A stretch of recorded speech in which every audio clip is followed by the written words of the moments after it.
Hello, what I want to share with you in this video is all about cassava farming. Important things you should know and take note of during cassava farming. Now, we all know that cassava is one of the staple food crops we have here in Nigeria.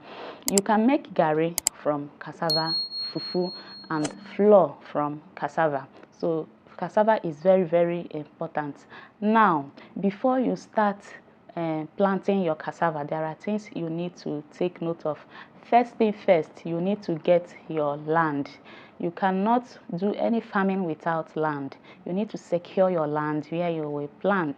Now, this land shouldn't be a waterlogged area.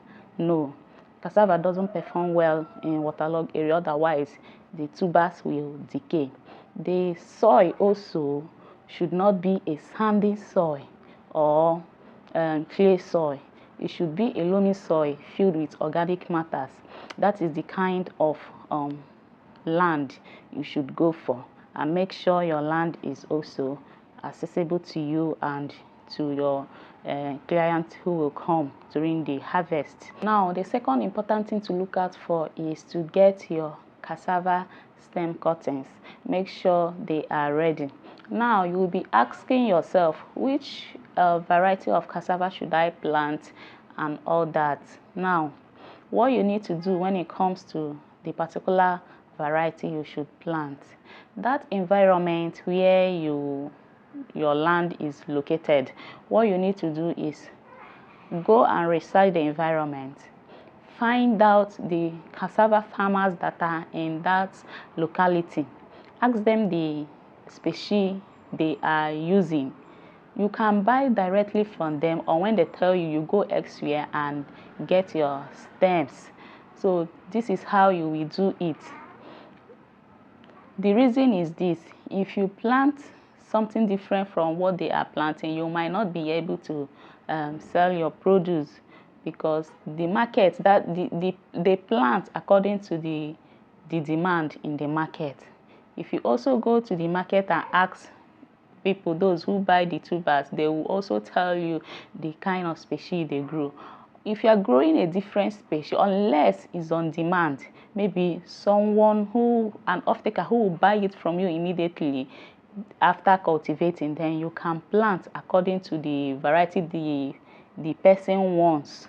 But if otherwise, plant the particular stem cutting they are using in that environment. You don't plant something different. Then the third point you should take note of is, after you have secured your land and your stem cutting, the next thing you should do is start clearing your land. You clear your land, you do the necessary activity, the bush burning, clearing of stakes and the rest of them, and prepare your land and get it ready, so that when the rain comes, you will start planting. Now, one thing you should take note of, before you dig your ridges, you make sure you apply what we call pre-emergence herbicide. This herbicide, the work is to kill the seeds of any weed that will come up at that early stage when you have planted your cassava. So you apply it 2 weeks before you now dig your ridges. That's the purpose for it. So you will apply pre-emergence herbicide on your farm to kill all these small weeds and the seeds before you start digging your ridges, before you start planting. So do it 2 weeks before you dig your ridges.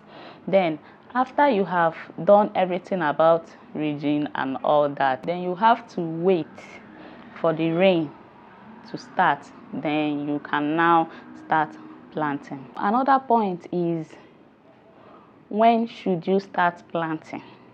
After you have dig your ridges, you have to wait for the rain.